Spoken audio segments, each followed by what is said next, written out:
You can handle it bit by bit. Come. Yeah. Thinking back to March 2023, that's when Saturn first entered Pisces, and I was using the analogy of a bindle, which is Saturn carrying a bindle on his trip through Pisces. Bindle is like a stick with a handkerchief on it, and that's something people used in the old days. I still don't really know why. It's very humble luggage, though. I mean, people maybe they didn't have much, but it's a container. Saturn and his journey through Pisces got to 7 degrees before it turned retrograde and decided to go back to the start practically. It's been retracing its steps since June 17th, 2023, and as of November 4th, 2023, Saturn is going to be at the beginning again, pretty much. It's 0 degrees 31 seconds of Pisces, and there are things in that bindle. Today's Halloween that I'm recording this, and I'm thinking about trick-or-treating, okay? That little kids, when you're a little kid, if you got to trick-or-treat, you walk around all night and you're carrying this type of bindle in a mysterious realm. Little kids don't usually get to walk around at night asking for candy, dressed up as something that they aren't or weren't. I don't want to scare you, but it is Halloween, so. One more? Want another one? All right, how about this? But anyway, so I'm thinking about Halloween, and you collect all this great treasure in your bindle, and you get home and you dump it all out on the carpet, and there's this mysterious treasure in there, but also some tricks, like a box of raisins. And who does that to a child? And I remember when I was little, the one that I really didn't want to get was called Bit O' Honey. And I don't even know if I ever tried it, but it looked like healthy. It looked like healthy candy. So I was like, I do not want this. No. So what's in your sack? What have you collected since March of 2023? That's the question. Saturn retrograde has been from June until November. So it's likely that has been a period of some kind of introspection in your life, looking back at your responsibilities, your commitments, your structures in your life. But when we put a filter of Pisces on it, it's going to be something that's more spiritual, more emotional themes, more big, grand ideas. Idealism coming through the area of your life that's ruled by Pisces. The Pisces ruled part of you can be very open. It can be a little nebulous sometimes, a little confusing, very dreamy as well, compassionate, sensitive, powerful, emotional power, loving. And so when you want to know about that, you want to look to your whole sign house ruled by Pisces in your natal chart to get some clues about what general area of your life that Pisces energy covers. Now we know Saturn is the planet of mastery, and in Pisces, that curriculum, the requirement for mastery is really vast. It's huge, and it's more expansive than even Saturn can handle, because Pisces is outer space and inner space. It's so as above, so below. It's huge. It's spirituality itself. It's multi-dimensional universal love. It's big. But if anybody can bottle that up and bring some of it home, it's going to be Saturn. And that made me think of the Goonies. The kids in that movie have a problem. They need treasure. So they go on this adventure and they find all the treasure they could possibly want. Mikey is one of the main characters. He's got his bag of marbles and he drops marbles out and he puts jewels inside. Sack with the gems, a little bindle. In the end, it's from the 80s. Okay, in the end, they don't get all the treasure, but Mikey still has that little bag. He had this ideal dream that he wanted to save the Goondocks, where his friends lived, where he lived. That's what he was able to do with this little bag instead of this huge amount, that's vastness that didn't really need that. He just needed the little bag. We take that idea further, we think about the rewards of Saturn. Saturn brings rewards. In the realm of Pisces, though, it's going to be best when you commit yourself to a dream or an ideal and you work towards its realization. Something imaginative as well, an imaginative project, creativity. And that's this perfect blend of practicality, which is Saturnian, very practical planet, and deep emotional, spiritual crystallization. The next signpost in this journey for Saturn through Pisces is going to be when it passes where it's stationed retrograde. That's 7 degrees 12 minutes of Pisces. See if you remember this one. It's gotten some mileage. I've been talking about it several times. It's Pisces 8, the girl blowing a bugle. That bugle's been getting some playtime. So if you recall, the girl playing a bugle is the symbol of rebelliousness as a sign of coming change. Times are changing. The bugle is very loud, and it's heralding, it's proclaiming. Here's what Burgess says. Despite appearances, the rebel often serves the needs of the community far more than the sheep. It's the things that are innovative and different that forward our motion as a community, as a group. And that's the rebel, that's the bugle player. Back to Burgess.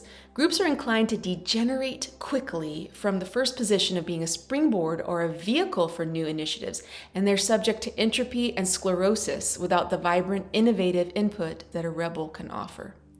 Rebel yell, rebel voice. That's what's coming. Always there's something new on its way. Always a group must adapt to that. And always there's the first intuitive people to sense the coming of change. They blow the bugles even though few will want to listen to the herald sound of the future.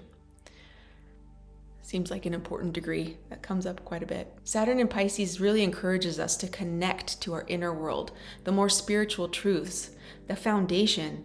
And that's where these solutions, I feel like they're really going to come for the troubles that are encroaching. They're encroaching on the next 2 years or so. I think Saturn in Pisces is going to be a place of respite. It's going to be that little bag of jewels that Mikey brings out. Some might call Saturn the biggest party pooper of all the planets. But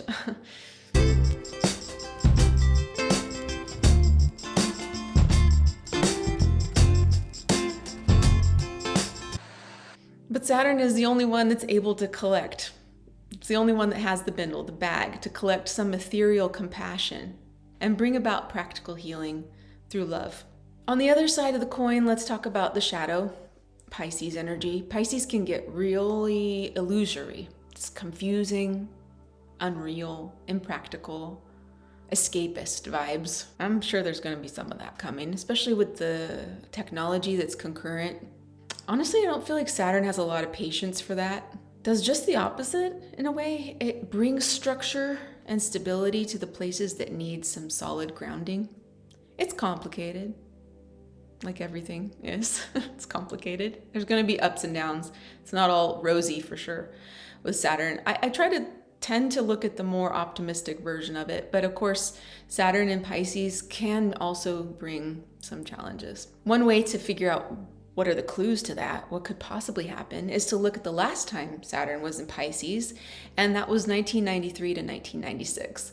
One thing that came up straight into my mind was the internet. Remember AOL, those discs, the CDs that they would send to get you on the internet? In 1993, AOL starts mailing compact discs to homes to get them online. In 1995, the service reaches 1 million members. And in 1996, AOL reaches 5 million members. So that was when the internet was collecting us up. Free CDs from AOL. This was a really big cultural time. Grunge, MTV. The movies like Jurassic Park, Pulp Fiction. I remember seeing that in the theater. I was a little too young for that, but Toy Story came out at that time.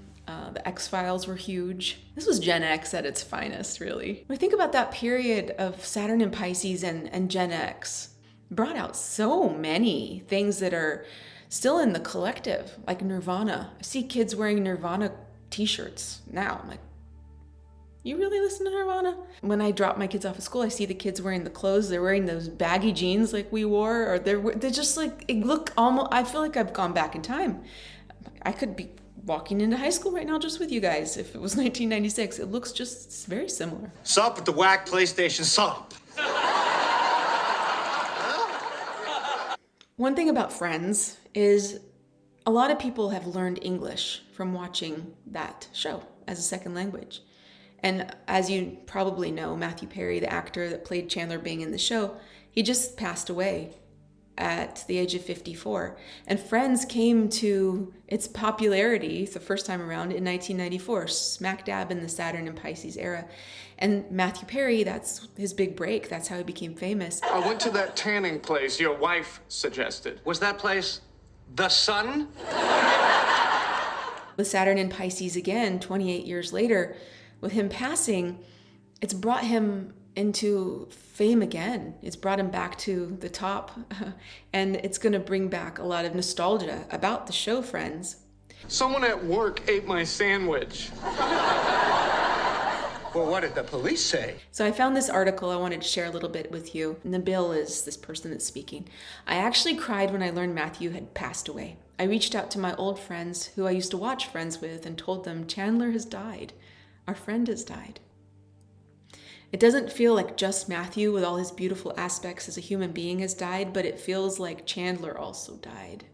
Then she goes on to say, Chandler Bing made a lot of difficult moments lighter for me. He taught me how to laugh in the face of hardship and difficult situations.